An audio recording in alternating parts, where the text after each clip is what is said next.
3 copy समझ में आ गया है ना? ठीक है, तो हेडिंग दीजिए पहला, रेगुलर बैंकिंग क्लासेस। हाँ जैसा भी हो, रेगुलर बैंकिंग क्लासेस। और पहला टॉपिक है,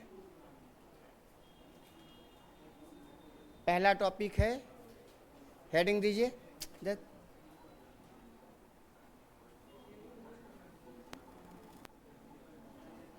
फंडामेंटल्स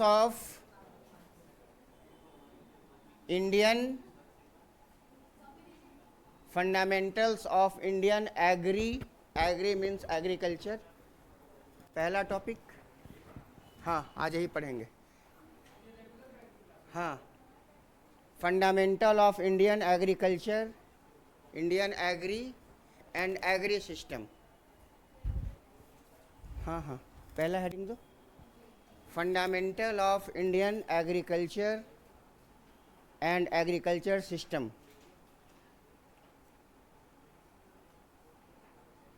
अब आप इसमें देखना कि बदले हुए पैटर्न के अकॉर्डिंग किस तरह से पढ़ा जाता है, कैसे नोट्स बनाते हैं। आप एग्रीकल्चर का ये मत समझिएगा कि हम लोग को धान गेहूँ चावल ये सब के बारे में पढ़ना है कि कितना टेम्परेचर और कितना पानी में होता है।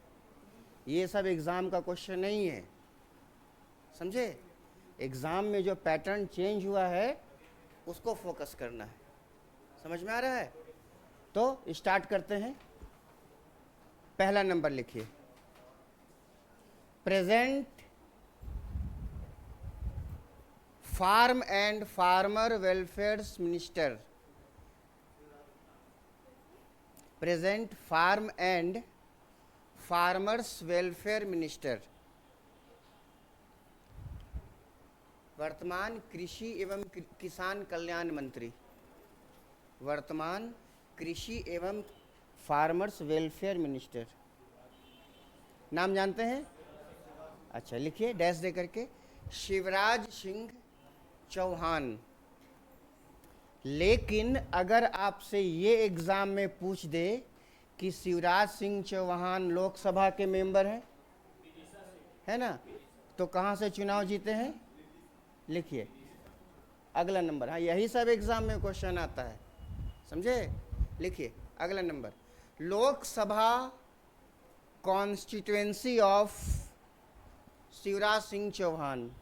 शिवराज सिंह चौहान का लोकसभा क्षेत्र, Lok Sabha constituency of LOK, Lok Sabha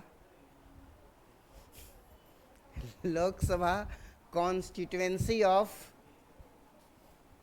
Shivraj Singh Chauhan, Vidisha Madhya Pradesh. ठीक है, क्वेश्चन को थोड़ा समझने का ट्राई करिएगा। हाँ देखिए अगला number, agri minister Modi 2.0 government. लिखिए इसको, ये तो तीसरी सरकार है ना, दूसरे में कौन थे? नेक्स्ट नंबर लिखिए, विदिशा हम लिखवा दे रहे। ये क्या लिखिए, वो लोग सब डैश दे के लिखो, विदिशा MP। अगला number, agriculture minister Modi 2.0 government. अभी तीसरी है ना, तो 2.0 गवर्नमेंट, तो इसमें 2 मिनिस्टर होते थे। पहला तो नरेंद्र तोमर और दूसरे जो अभी लास्ट में गए श्री अर्जुन मुंडा। नरेंद्र तोमर और Arjun Munda. Agriculture minister of, ये क्या लिखी, मोदी 2.0 गवर्नमेंट। मोदी अभी 3.0 है ना, 2.0 गवर्नमेंट में लिखो नंबर 1 श्री नरेंद्र तोमर और दूसरा अर्जुन मुंडा, हम लोग के यहाँ के ना, श्री अर्जुन मुंडा।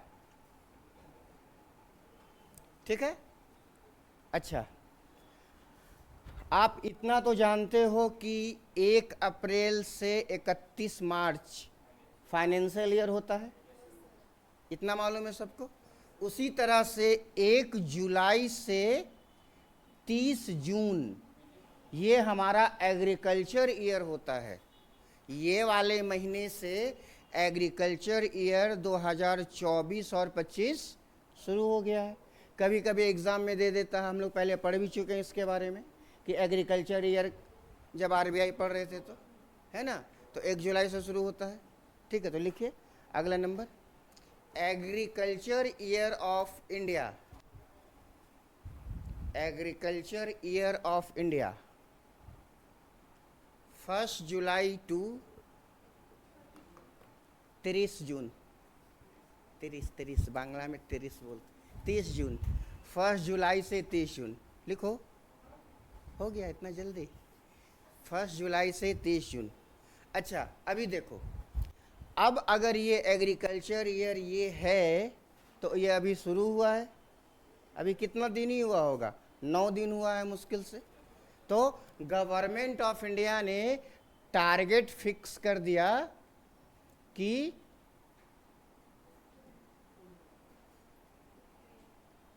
टारगेट फिक्स कर दिया कि 2024-25 में कितना फूड ग्रेन का प्रोडक्शन करना है, खाने वाले अनाज का, है ना। तो आपसे तुरंत एग्जाम में क्वेश्चन पूछ देगा कि 2024-25 में खाद्यान्नों का, खाद्यान्न समझ में आ रहा है ना, फूड ग्रेन के प्रोडक्शन का क्या टारगेट है। तो गवर्नमेंट ने टारगेट किया है 340.40 मीट्रिक टन, है ना। ये 1-2 दिन पहले क्वेश्चन में डाले थे हम। लिखिए, फूड ग्रेन टारगेट फॉर, अगला नंबर लिखो,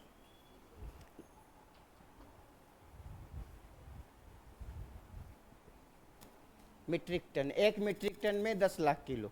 अच्छा, अब आपको मालूम है कि अभी तुरंत ही ये वाला ख़त्म हुआ, एग्री ईयर ख़त्म हुआ, तो इसमें कितना फूड ग्रेन हुआ ये आपसे एग्ज़ाम में आ जाएगा।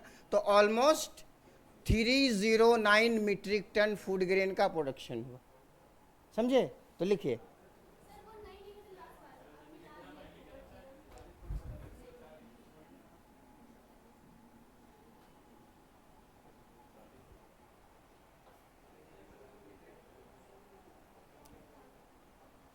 अब इसको लिखिए, food grain production in 2023-24, food grain production in 2023-24 ये था 309 मीट्रिक टन। पॉइंट में समथिंग कुछ था बट समझ में आ जाएगा, 309 मीट्रिक टन। अच्छा, लेकिन अब ये भी तो रहा होगा, 2022 और 23 भी रहा होगा, ठीक है। कम से कम 3 सालों का आपको याद रखना पड़ेगा, और एक ही बार याद करना, ये चेंज थोड़ी ना होगा। तो 2022-23 में हुआ था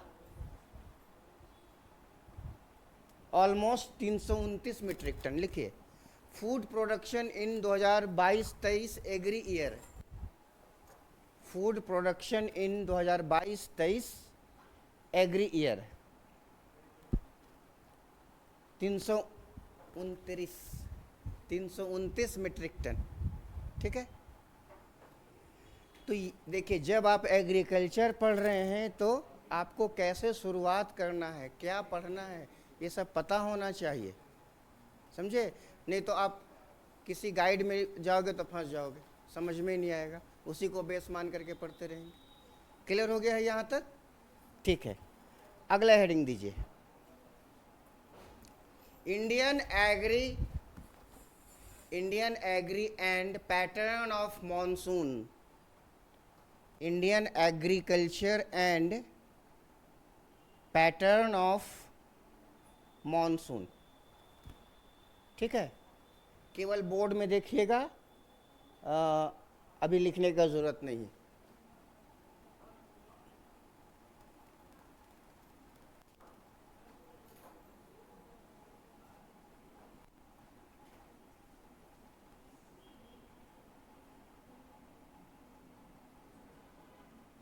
ठीक है, समझ में आ रहा है। अंडमान निकोबार, है ना।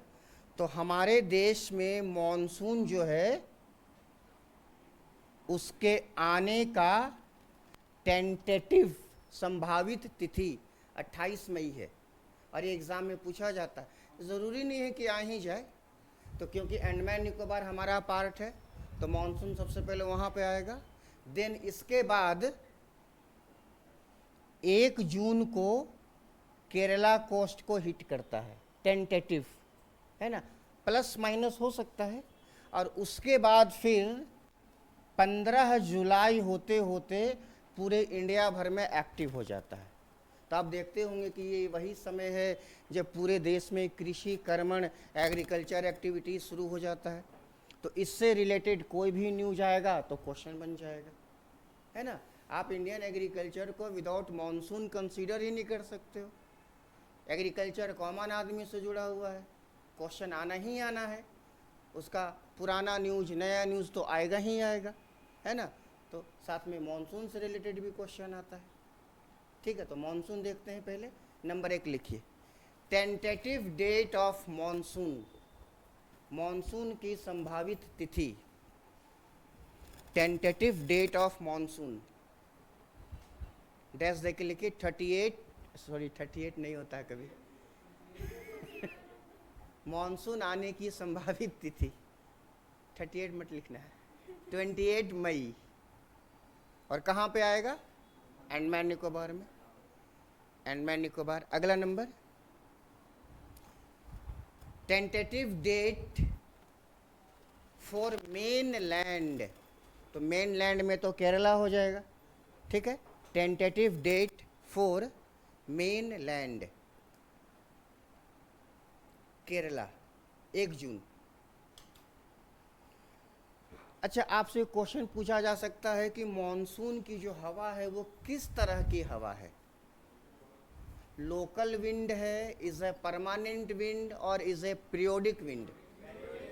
Is a periodic wind. Geography में पढ़ लीजिएगा, लेकिन अभी लिख लीजिए, मॉनसून इज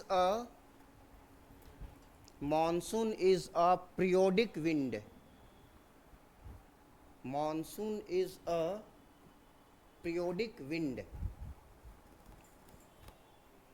अब यहाँ पर आप देखते होंगे, यहाँ बोर्ड में देखिए, हाँ, आप देखते होंगे कि भारत का जो मौसम विभाग है वो टाइम टू टाइम बारिश का भविष्यवाणी करता है।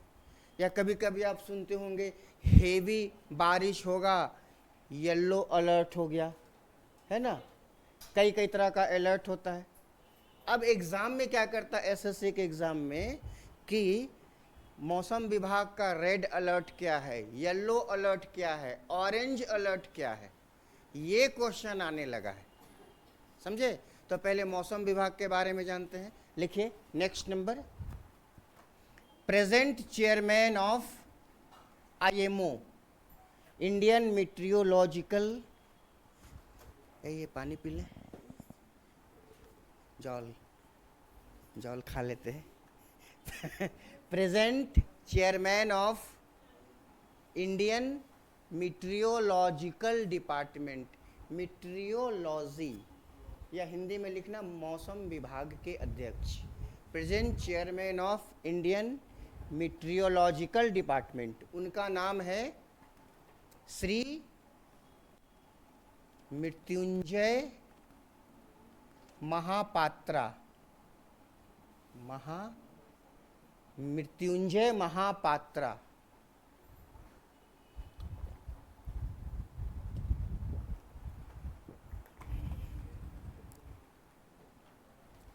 मृत्युंजय महापात्रा। अच्छा, आपको पता है ना कि हमारे देश में ये वाले इलाके में इधर इधर इधर साइक्लोन आता है, चक्रवात आता है। तो ये महापात्रा जो है ना, वो साइक्लोन के प्रेडिक्शन में एक्सपर्ट है बहुत, है ना। प्रेडिक्शन समझ में आ रहा है ना, अनुमान में, इसलिए महापात्रा को कहा जाता है साइक्लोन मैन ऑफ इंडिया। कभी कभी एग्जाम में दे देता है, अभी तो जॉब में है, रिटायर हो जाएंगे तो एग्जाम, अगर एग्जाम रहेगा तो क्वेश्चन डाल देगा साइक्लोन मैन कौन है। तो लिखिए, Mahapatra is also called, Mrityunjay Mahapatra को साइक्लोन मैन ऑफ इंडिया कहते हैं। Mahapatra is also called cyclone man of India, cyclone man of India. अच्छा, अभी मौसम विभाग भारत के अलग अलग जोग्राफी में मॉनसून का प्रेडिक्शन करेगा, तो उसको कहा जाता है, ये बैंक के एग्जाम में पूछता है, एलपीए पूछेगा। What is the meaning of LPA? Long period average is the forecast of monsoon. कितना बारिश होगा, जैसे अभी रांची में बारिश हो गया, तो अब यहाँ का जो मौसम विभाग है वो अनुमान लगाएगा कि कुछ दिन के बाद फिर रांची में कितना बारिश होगा, है ना। जितना अभी हुआ है उससे कम होगा कि ज़्यादा होगा, तो इसको बोलते हैं लॉन्ग पीरियड एवरेज। ये बैंकों के एग्जाम में पूछा जाता है। लिखिए अगला number, LPA, long period average. Long period average is the projection of monsoon, is the projection of monsoon by long period average is the projection of monsoon by IMO, IMO। ठीक है। अब मान लो कि इसका कोई न्यूज है current affairs का, है ना, वो जब आएगा तब आसानी से समझ सकते हैं। ठीक है। अब दोबारा हेडिंग दीजिए फिर से, IMO, फिर से हेडिंग दीजिए IMO, इंटरनेशनल मीटियोलॉजिकल ऑर्गेनाइजेशन, विश्व मौसम संगठन, इंटरनेशनल मीटियोलॉजिकल ऑर्गेनाइजेशन, विश्व मौसम संगठन। जरा पता करिए ये बना कब था? 1948।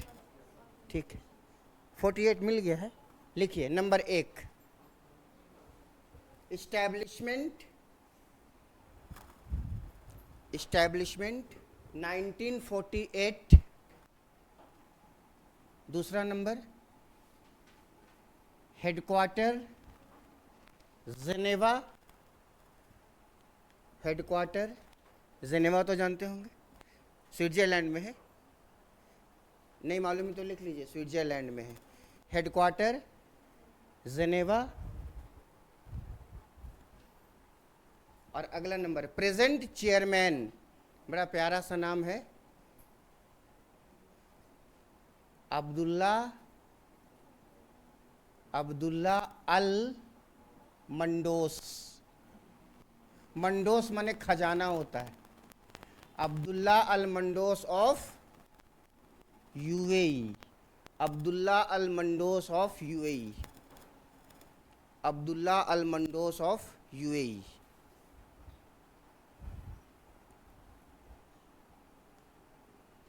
इसमें कोई लेडी डायरेक्टर बनी थी, हमको उसका नाम एक क्लास में और नहीं मिल पाया था, आप लोग इसको खोज लीजिएगा। हाँ ठीक है।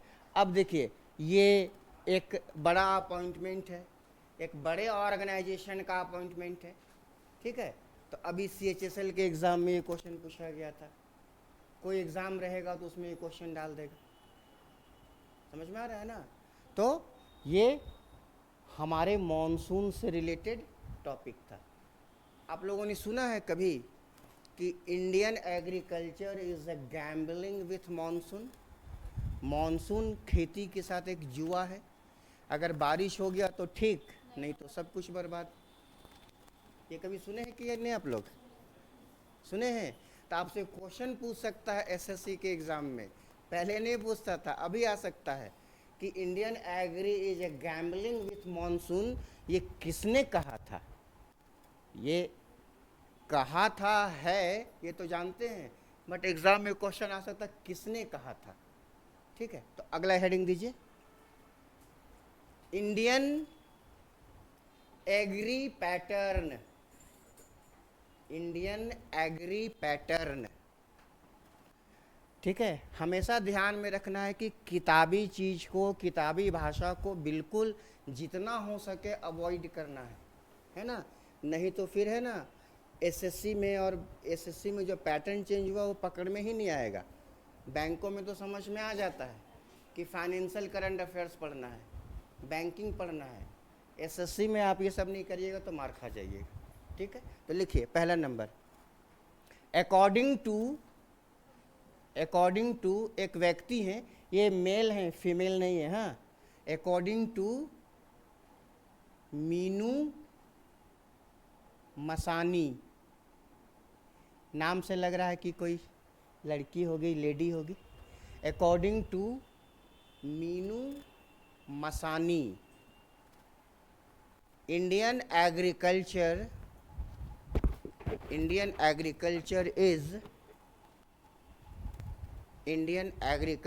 Is gambling with monsoon. भारतीय कृषि मॉनसून के साथ जुआ है। Indian agriculture is gambling with monsoon, ठीक है।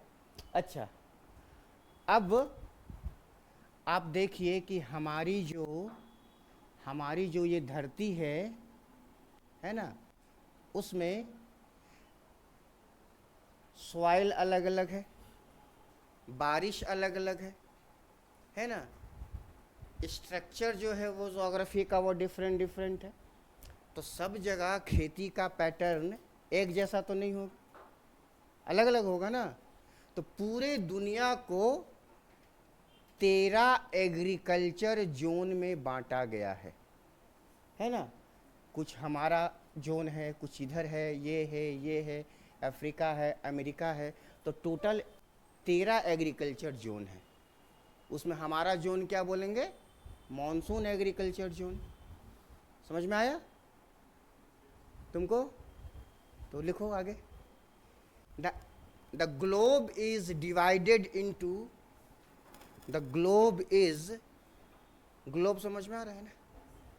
The globe is divided into 13, sorry, the globe is divided into 13 agri zone, 13 agri zone.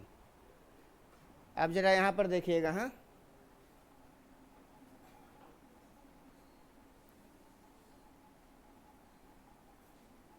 Africa है, ये है अरब,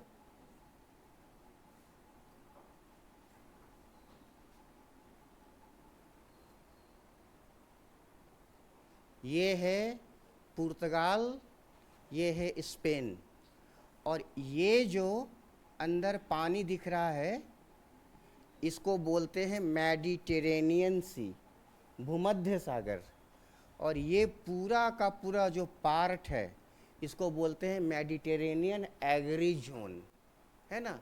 is the most versatile agriculture zone of the world, है ना। काफ़ी popular question है ये, तो इसको लिखिए।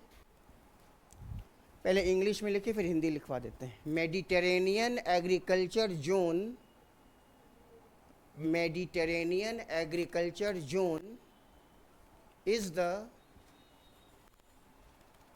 द मेडिटेरेनियन का स्पेलिंग देख लो ठीक से। Mediterranean agriculture zone is the most versatile agri zone of India, oh agri zone of world, India नहीं। Most versatile agri zone of world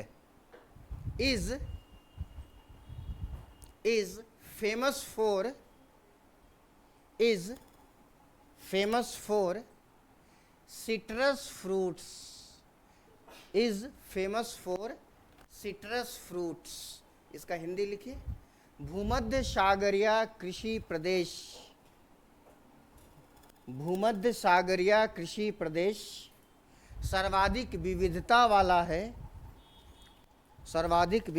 वाला है, जो कि खट्टे फलों के लिए, सिट्रस माने खट्टा, और खट्टा है तो कौन सा, विटामिन सी।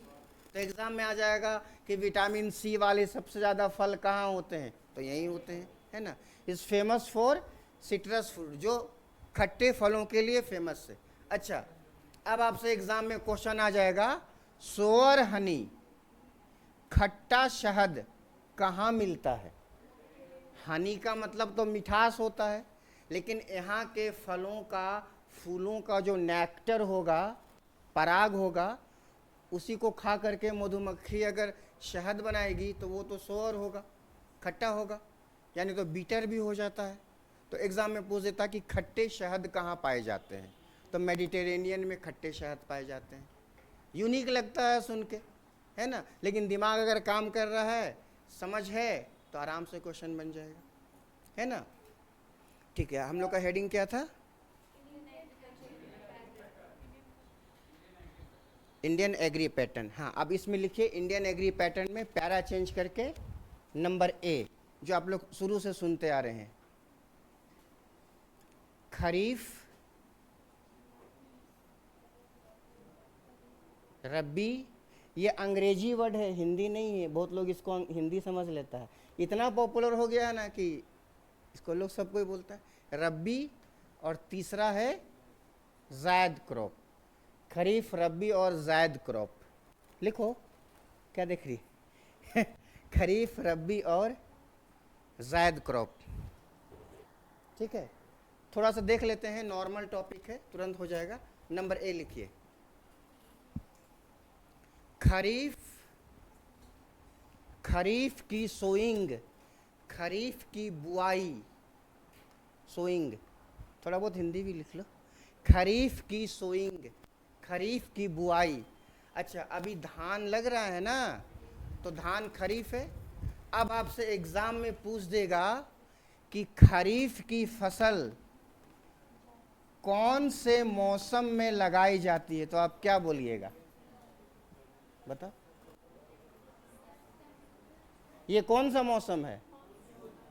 मॉनसून कोई मौसम होता है?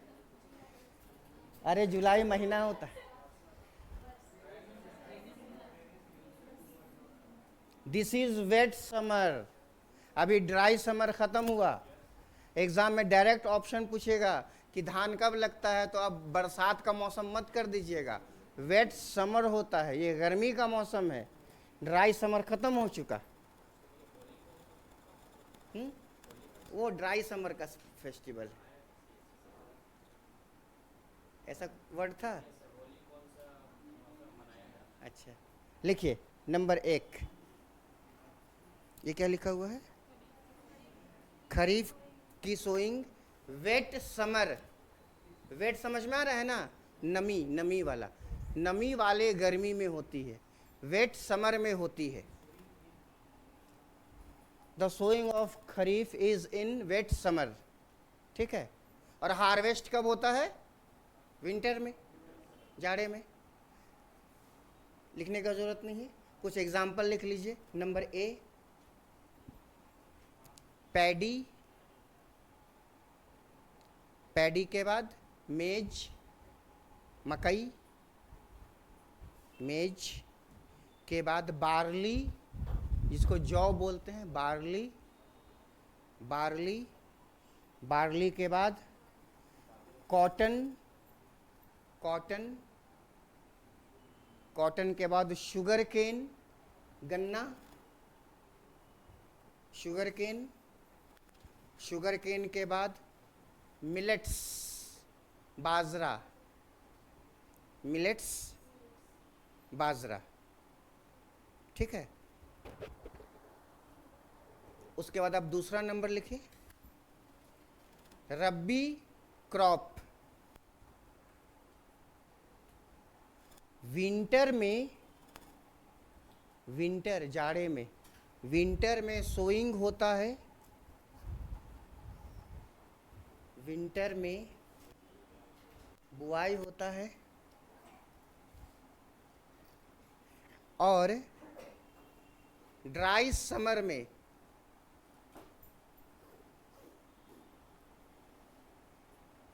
ड्राई समर में हार्वेस्टिंग होता है। ड्राई समर में, ड्राई समर में हार्वेस्टिंग होता है। कुछ सिंपल एग्जांपल दो लिख लीजिए। मस्टर्ड, सरसों, सरसों होता है, और दूसरा वीट, वीट, मटर जो है ना, वो उसको वेजीज में रखा जाता है, इसीलिए। हाँ, वो भी होता है, लिनसीड वगैरह होता है। लिख लेंगे, अभी दो ही लिखिए ना, ठीक है। गेहूं, वीट। अब तीसरा नंबर लिखिए, जायद क्रॉप। तीसरा नंबर हेडिंग, जायद क्रॉप, जेड से होगा। अरे पूरा करना क्या जरूरी था। जायद क्रॉप। देखिए, अभी जब गेहूं कट जाता है ना, तो पूरा खेत खाली रहता है, क्योंकि बहुत हेवी टेम्परेचर हो जाता है। और आपको मालूम है कि हमारे यहाँ पर ये वाला जो महीना है वो स्लैक सीज़न है ना। तो इस दौरान आप देखेंगे कि तेज़ गर्मी के समय में वाटरमेलन, मास मिलन, कुकम्बर, खीरा, ककड़ी, ये सब बाज़ार में आता है ना। तो इसको हम बोलते हैं जायद क्रॉप, है ना। बहुत ज़्यादा ये नहीं होता है, लेकिन फिर भी देश की ज़रूरत पूरी हो जाती है ना। देखते होंगे गर्मी के समय में रोड के किनारे इतना सारा तरबूज लेके बैठा हुआ है, और आपको अट्रैक्ट करने के लिए एक दो को खोल के रख देता है, लाल लाल चमकते रहते है ना। आपको मन करता है जाके खरीद ले। लिखिए जायद के बारे में, रब्बी के हार्वेस्टिंग के बाद, रब्बी के हार्वेस्टिंग के बाद ड्राई समर में, रब्बी के हार्वेस्टिंग के बाद ड्राई समर में जायद क्रॉप का प्रोडक्शन होता है। जायद क्रॉप का प्रोडक्शन होता है, ठीक है। अब इसके बारे में 4-5 फसलें हैं जिनका कुछ टेक्निकल नाम पूछता है, वर्ड पूछता है, देखेंगे आगे। अगला हेडिंग दीजिए, Indian agri and government of India, भारतीय कृषि और भारत सरकार। Indian agri and government of India,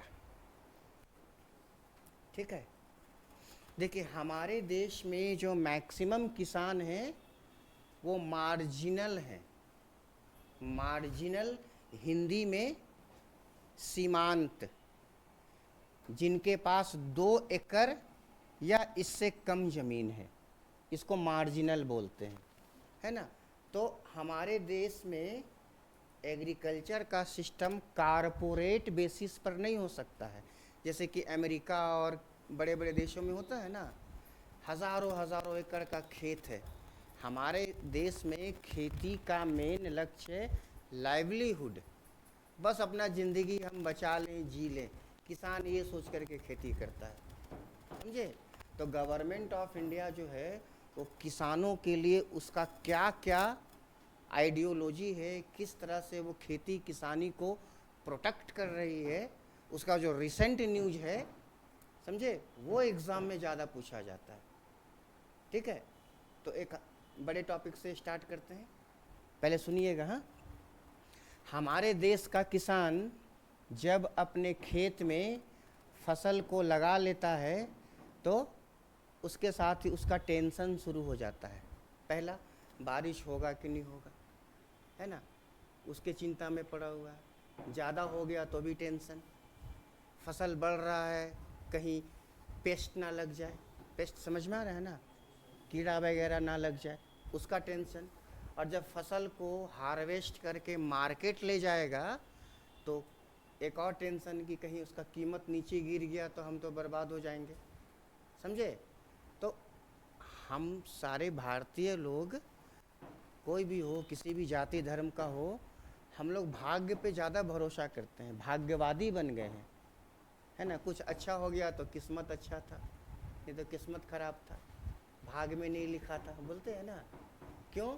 क्योंकि हमारे पूर्वजों का जो लाइवलीहुड था वो इसी से जुड़ा हुआ था, तो वही तो कैरेक्टर हमारे डीएनए में ट्रांसफ़र होता रहा है, इसलिए हम लोग भी भाग्यवादी बन गए हैं, समझे।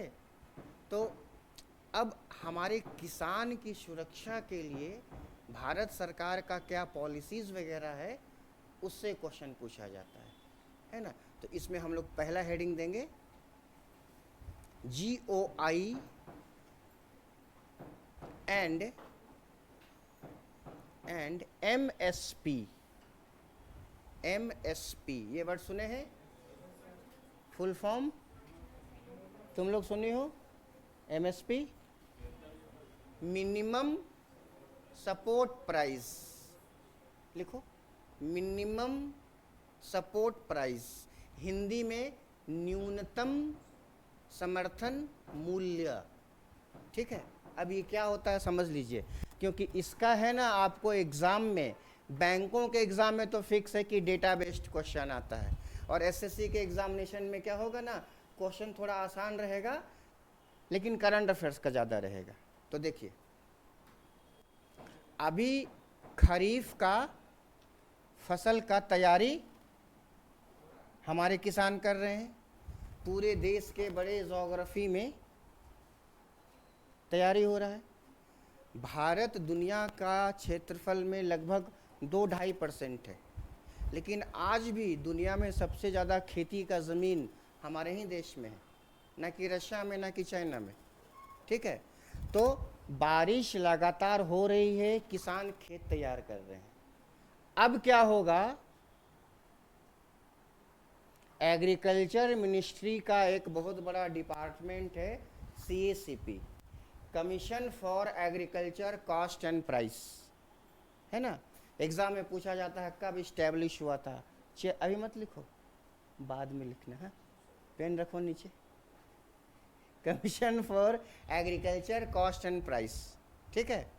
जैसे ही हमारे किसान खेत को तैयार कर लेंगे तो ये जाएगा इसके पास, इसरो के पास, और बोलेगा कि देखिए ऐसा है कि हमारे किसानों ने खरीफ को लगाने के लिए धान, मकई नहीं, ये जो भी हो, खरीफ में धान गन्ना ये सब लगाने के लिए खेत तैयार कर लिया है। अब आप मेरे लिए आसमान से फ़ोटो खींच करके दे दीजिए, सैटेलाइट से। इसरो का हाई रेजोल्यूशन कैमरा है आसमान में, है ना। तो उसने भारत के किसानों ने जहाँ जहाँ पर खेती का तैयारी किया है फ़ोटो निकाल करके दे देगा, है ना। अब उस तस्वीर के आधार पर CACP एक अनुमान लगाएगा कि इस सीजन में कितना धान होगा, कितना मकई होगा, कितना ज्वार बाजरा, कितना कपास होगा, कितना गन्ना होगा, है ना। ये अनुमान लगाएगा। अभी देखिए फसल लग रहा है या लगने वाला है, समझे। अभी तो कटाई का तो सवाल ही नहीं होता है, अभी केवल लग रहा है या लगने वाला है। उसी के आधार पर CACP के एक्सपर्ट्स ने एक लंबसम एक प्रोजेक्शन कर लिया कि इस बार इतना गन्ना, इतना धान, इतना ये होगा। समझ में आया?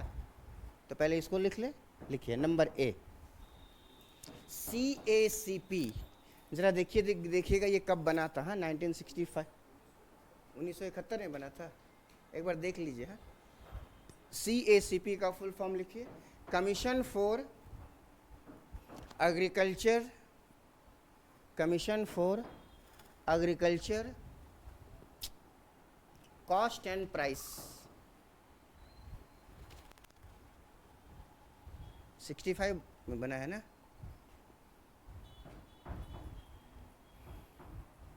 अरे पहले देखने बोले थे ना, अपने से 65 लिख ली। कब बना है CACP, कब बना है? 65 में, ठीक है, मत काटना है। CACP commission for agriculture cost and price is a department of agri ministry, is a department of agri ministry। दूसरा number present chairman of CACP, present chairman of CACP, उनका नाम है विजय पॉल शर्मा, विजय पॉल शर्मा, शर्मा जी, विजय पॉल शर्मा, ठीक है। अच्छा, अब देखिए ये करता क्या है। अब हमारी गवर्नमेंट को, ध्यान से सुनिएगा, हमारी गवर्नमेंट को मालूम है कि जब हमारा किसान अपने अनाज को काट करके कहाँ ले जाएगा, तो याद करिए क्या पढ़े थे, जींस मार्केट, याद आ रहा है, अनाजों के बाजार को जींस मार्केट बोलते हैं। तो जब हमारा किसान अनाज को हार्वेस्ट करके जींस मार्केट ले जाएगा तो एक्सेस सप्लाई के कारण कीमतें नीचे हो जाएंगी, तो किसान चिंता में आ जाएगा, परेशानी में आ जाएगा। तब गवर्नमेंट ऑफ इंडिया कहती है भारत के किसान को कि तुम अपने अनाज को मेरे पास ला करके बेच दो, ये अनाज हम तुमसे खरीद लेंगे, है ना। और गवर्नमेंट ऑफ इंडिया पर क्विंटल जितना प्राइस किसान को ऑफर करती है उसी प्राइस को कहा जाता है एमएसपी, है ना। तो ये एमएसपी डिसाइड कैसे होता है, तो देखिए एमएसपी कैसे डिसाइड होगा। सीएसीपी ने अनुमान लगाया कि इस बार इतना धान होगा, है ना, और उसके बाद सीएसीपी चली गई इसके पास, सीसीईए के पास, है ना, और इसको कहा, एग्जाम्पल दे रहे हैं केवल, कि आप 2500 रुपया पर क्विंटल किसानों से धान खरीद लीजिए। अगर ये चाहेगा तो इसके रिकमेंडेशन को मान करके पेपर में पब्लिश कर देगा कि हम इस बार किसानों से 2500 रुपया पर क्विंटल धान खरीदेंगे। तो ये सजेशन देगा और ये डिसीजन लेगा, ठीक है। तब ये क्या है, तो लिखिए अगला नंबर, सीएसीपी के सजेशन पर, सीएसीपी के सजेशन पर सीसीईए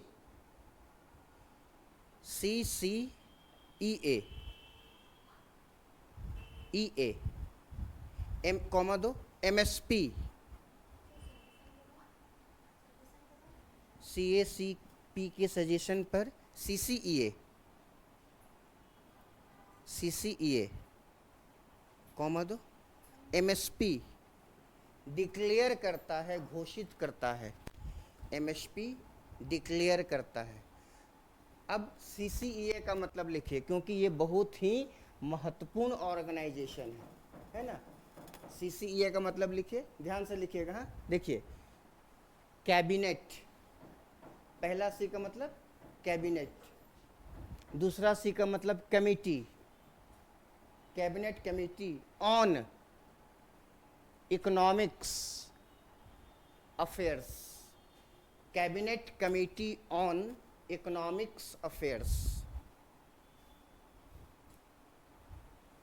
अब आप देखिए कि किसानों से पर क्विंटल हमको कितना कीमत दे के अनाज खरीदना है, इसका कीमत तो सरकार करेगी, भारत सरकार करेगी।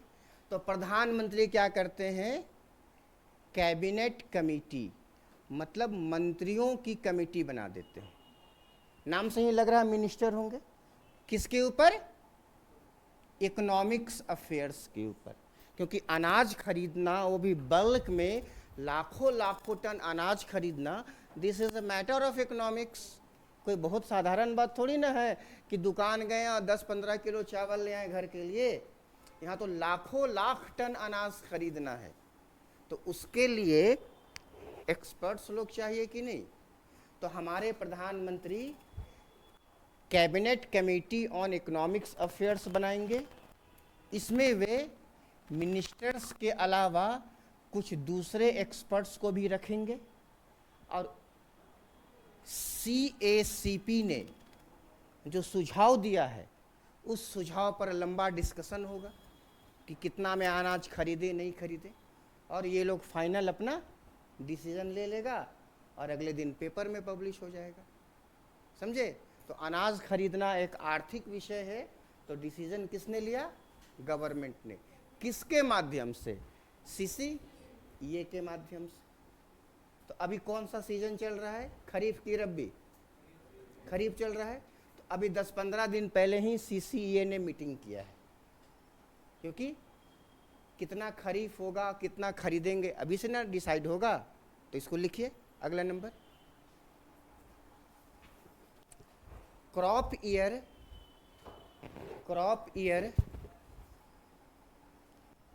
ईयर 2024-25 में CCEA ने 14 खरीफ क्रॉप्स का MSP, 14 खरीफ क्रॉप का MSP डिक्लेयर किया है। MSP डिक्लेयर किया है, ठीक है। अब अगर आपका कभी बैंक का एग्जाम है, प्री निकल गया है, मेंस देना है, तो उस वक़्त अगर खरीफ का या रबी का प्राइस CCEA ने घोषित किया, तो एग्ज़ाम में आ जाएगा कि धान का क्या प्राइस डिक्लेयर हुआ, इस फसल का क्या प्राइस डिक्लेयर हुआ, पिछली बार इतना था, इस बार कितना % बढ़ा दिया गया। ये क्वेश्चन बनता है बैंकों में, समझे? और SSC के एग्जामिनेशन में इस टाइप से। तब खुद देखिए कि जब हम एग्रीकल्चर पढ़ रहे हैं, तो किताब का जो एग्रीकल्चर दिया हुआ है वो कितना डिफरेंट है है ना। वो किताबी भाषा में रहिएगा, क्वेश्चन नहीं बन पाएगा, और वही चीज़ पढ़ा दिया जाए तब तो चीटिंग हो जाएगा, आपका टाइम और पैसा दोनों बर्बाद। क्या ठीक बोल रहे हैं ना? ठीक है, तो आज इतना ही रहने दें, क्योंकि नया टॉपिक था तो थोड़ा मुश्किल लग रहा होगा। ठीक है, फ़ोन दो।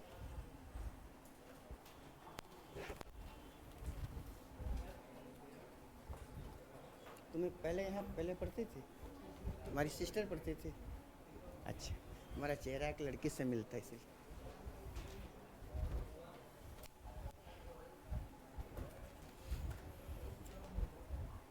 देखिए CGL के लिए कुछ नया सेट शुरू किए हैं, पर डे भेज रहे हैं। आप लोग को CGL भरना ना इस बार, तो देखते रहिएगा। हाँ, आपके ग्रुप का क्वेश्चन भेज पढ़ते हैं।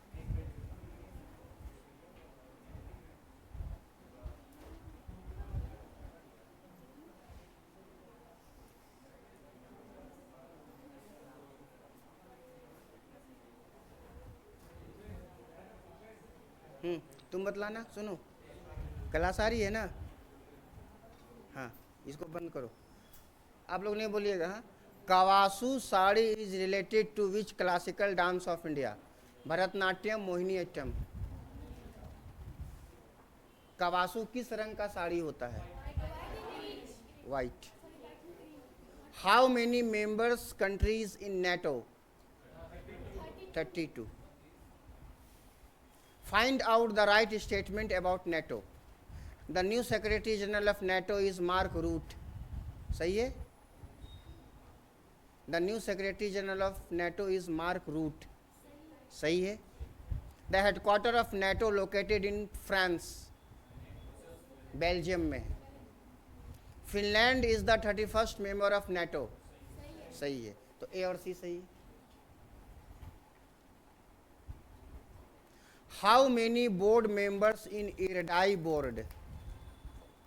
इंश्योरेंस रेगुलेटरी में कितने बोर्ड में कितने मेंबर होते हैं? 10 या 15? 10 member. Makar Vilakku is the very energetic festival of Kerala.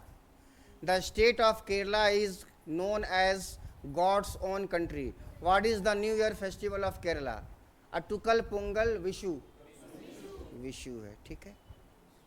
1-2 bar daily देख लीजिए, हैबिट जनरेट होगा, है ना। ये लगना चाहिए कि आज ऑब्जेक्टिव नहीं देखें तो कमी है ना।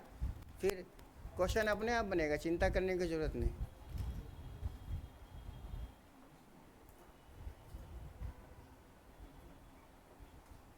वीर Nari Samman is a scheme related to which bank?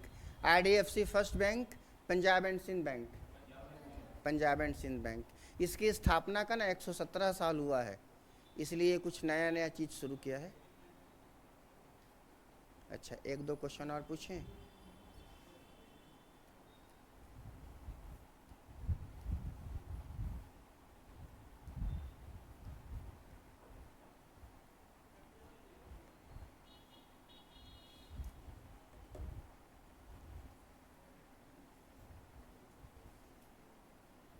India में लार्जेस्ट माइका अबरख का प्रोडक्शन किस स्टेट में होता है?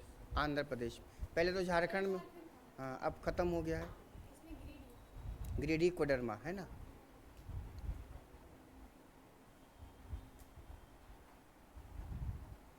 किस ईयर इंदिरा गांधी ने गरीबी हटाओ देश बचाओ का स्लोगन दिया था? 71 में दिया था।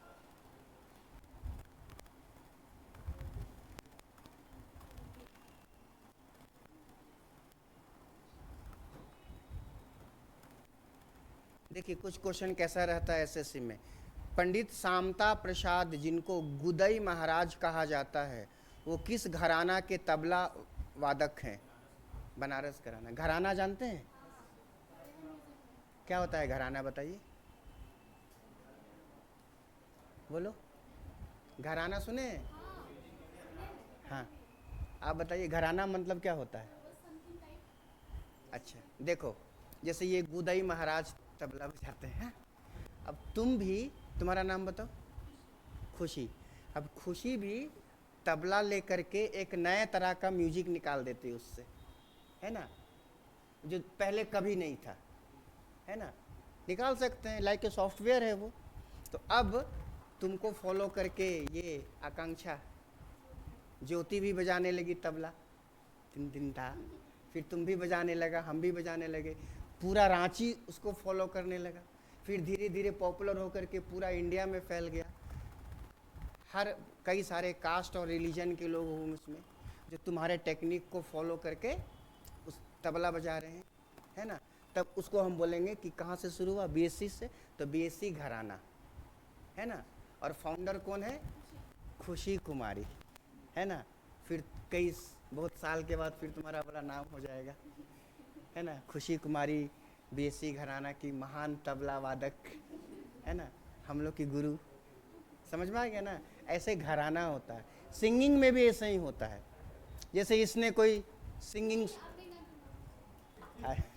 तुमने कोई सिंगिंग शुरू किया, है ना, सब लोग गाने लगे उसको उसी टेक्निक से। तो जहाँ तुम्हारा घर है BSc घराना हो गया, उसके तुम फाउंडर हो गए। ऐसे होता है। ठीक है, तो आज इतना ही रहने दें।